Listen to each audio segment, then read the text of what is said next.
किसी की खामोशी है तो किसी की बगावत है, तो कोई बड़े संजीदा रूप से आने वाले समय का इंतज़ार कर रहा है। राजस्थान की राजनीति में बीजेपी कांग्रेस दोनों ही पार्टियों में ऐसा देखने को मिल रहा है। लेकिन उससे पहले हम बात कर रहे हैं, यदि किसी व्यक्ति का घर तोड़ा जा रहा हो, उसको डेमोलाइज किया जा रहा हो, तो ये कैसे संभव है कि वह व्यक्ति शोर नहीं मचाए, चुप्पी साध ले। अब हम बात कर रहे हैं मानेसर कांड की। आखिर ऐसी क्या वजह हुई कि इतने लंबे अरसे के बाद मानेसर कांड फिर से हरा होने लगा है। दरअसल कैबिनेट मंत्री विश्वेंद्र सिंह ने कुछ दिन पहले जब ये बयान दिया कि मानेसर कांड के दौरान जिस तरह से बताया गया था कि मेरी और गजेंद्र सिंह शेखावत जल शक्ति मंत्री की बातचीत हुई थी, तो गजेंद्र सिंह शेखावत वॉइस सैंपल देने को तैयार क्यों नहीं है। मैं तैयार हूँ। यहाँ से मानेसर कांड फिर हरा हो जाता है और एक ट्वीट आता है। उस ट्वीट पर रीट्वीट करते हैं महाराजा विश्वेंद्र सिंह के खुद के पुत्र अनिरुद्ध सिंह।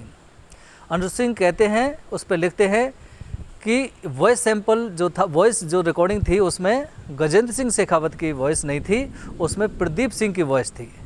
एक बड़ा सवाल अनिरुद्ध सिंह ने कर दिया। वो इसलिए क्योंकि अनिरुद्ध सिंह को कैसे पता कि यह वॉइस गजेंद्र सिंह शेखावत की ना होकर के प्रदीप सिंह की थी। एसओजी जांच भी कर रही है इस चीज़ को, हालांकि एसओजी का विषय है। लेकिन इस रीट्वीट के बाद लोगों में, भरपूर लोगों में एक चर्चा का विषय है, और जो पहले से भी चल रहा है कि कुछ भी हो जाए, एक पुत्र पिता से बड़ा नहीं हो सकता। पिता ही ऐसी चीज़ या शक्ति होती है जो अपने पुत्र को हर सुविधाएं और उन मुहैया कराती है और उनकी दुविधाएं हटती है।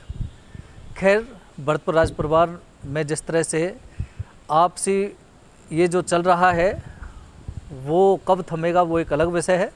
लेकिन भरतपुर ज़िले की जनता महाराजा विश्वेंद्र सिंह के साथ है और लोगों का ये भी कहना है कि कैबिनेट मंत्री विश्वेंद्र सिंह जो पूर्व महाराजा हैं, उनका इस दुनिया में कोई दुश्मन नहीं है, उनका कोई विरोधी नहीं है। अगर कोई विरोधी है तो उनका अपना ही खून है।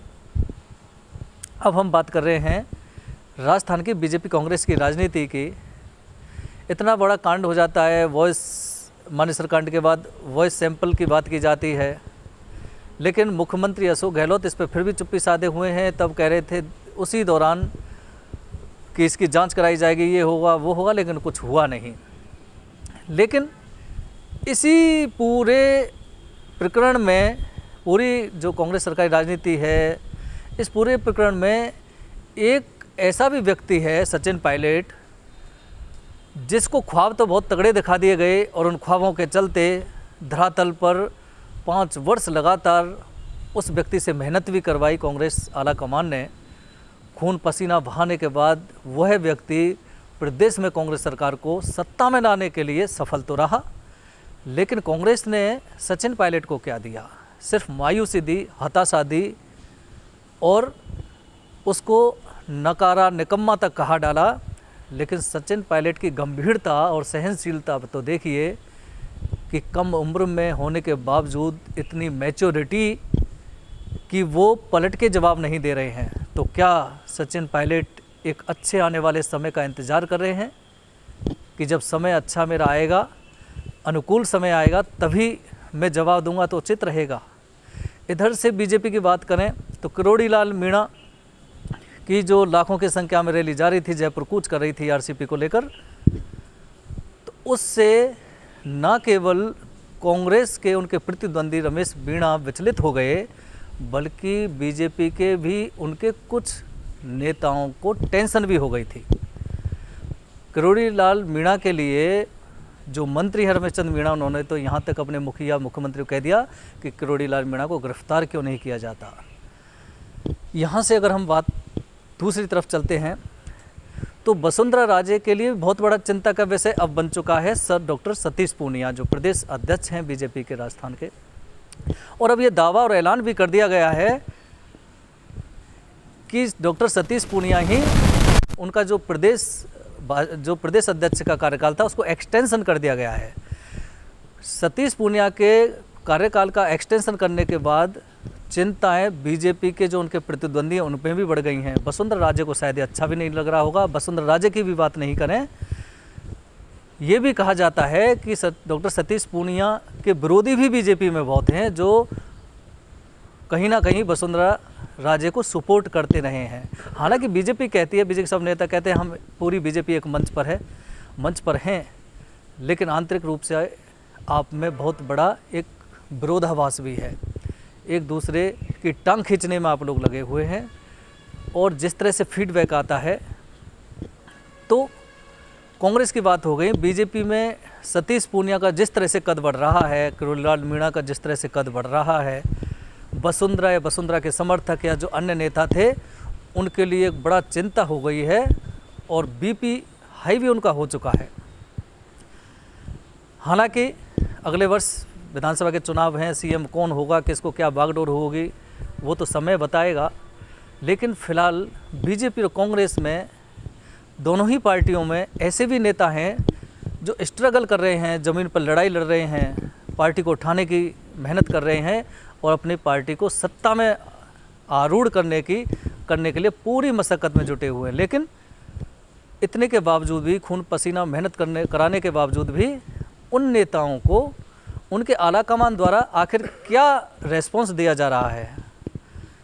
ये तो फिर वही बात हो गई कि परिवार में जो बच्चा ज़्यादा मेहनत करता है, काबिल होता है, उससे ही सारे काम कराए जाते हैं और जब समय आता है तो पद भी किसी और को दे दी जाती है। तो क्या नहीं लगता कि ये निराशा का माहौल भी नेताओं के बीच होता है? जो युवा नेता हैं, जैसे सचिन पायलट को जो सपना दिखाया गया, 5 साल मेहनत की, अब 5 साल ये ख़राब हो गई। 10 साल मेहनत करने के बावजूद भी उस व्यक्ति को क्या मिला? डॉक्टर सतीश पूनिया जिस तरह से बीजेपी के प्रदेश अध्यक्ष बने, उसके बाद सरकार को कटघरे में शामिल कर दिया और एक बीजेपी को बहुत बड़े लार्ज स्केल पे प्रदेश में उठा दिया है उन्होंने, डॉक्टर सतीश पूनिया ने। तो सवाल यह है कि डॉक्टर सतीश पूनिया को क्या सलाह मिलेगा? किरोड़ीलाल मीणा की मेहनत क्या रंग लाएगी? सचिन पायलट का जो सपना है क्या वो पूरा होगा? और इसके अलावा हनुमान बेनीवाल को भी इग्नोर नहीं किया जा सकता। हनुमान बेनीवाल भी एक उभरती हुई शक्ति हैं। तो सवाल ये है कि जो अगले वर्ष विधानसभा का चुनाव होना है, उसमें ये जो दिख रहे हैं चेहरे, जो ज़मीन पर मेहनत कर रहे हैं, चाहे सचिन पायलट हो, डॉक्टर सतीश पूनिया हो, किरोड़ीलाल मीणा हो या फिर हनुमान बेनीवाल हो, ये जो उभरते हुए राजस्थान की राजनीति के एक सितारे हैं, इनको कहाँ किस खांचे में इनके आला कमान बैठाएंगे, किसको क्या तवज्जो मिलेगी, एक सोचनीय विषय है और देखने वाली बात होगी। लेकिन जनता का मानस क्या होगा अगले वर्ष, ये भी देखने वाली बात होगी। लेकिन फिलहाल जो राजनीति राजस्थान की कांग्रेस सरकार में हो रही है और प्रदेश में जो माहौल पिछले लंबे समय से, जब से सत्ता में आई है कांग्रेस, तब से जो चल रहा है, आम जनता को क्या सुकून मिला है? आम जनता क्या भय मुक्त हो चुकी है? क्या आम जनता को लगता है कि विकास कार्य अच्छे चल रहे हैं? बड़े कई सवाल हैं जो जनता को बखूबी पता है और उनका जवाब तो जनता अगर राजस्थान की कांग्रेस सरकार के अच्छे लगे हैं तो, और बीजेपी के अच्छे लगे थे तो, इसका जवाब तो राजस्थान की जनता ही देगी जो अगले वर्ष होगा। लेकिन जो भी है, फिलहाल की राजनीति में, जो सरकार में जो भी चल रहा है, वहाँ सिर्फ लोगों को मायूसी मिल रही है और खुद कांग्रेस के कार्यकर्ताओं को भी निराशा मिल रही है। देखने वाली बात यह होगी कि बीजेपी क्या कांग्रेस की नीति पर चलती है या बीजेपी जो मेहनत कर रहे हैं उनके कार्यकर्ता नेता, उनको भी तवज्जो देती है। ये देखने वाली बात होगी। कैमरामैन पीयूष दीक्षित के साथ सुरेश फौजदार, भरतपुर, राजस्थान तक।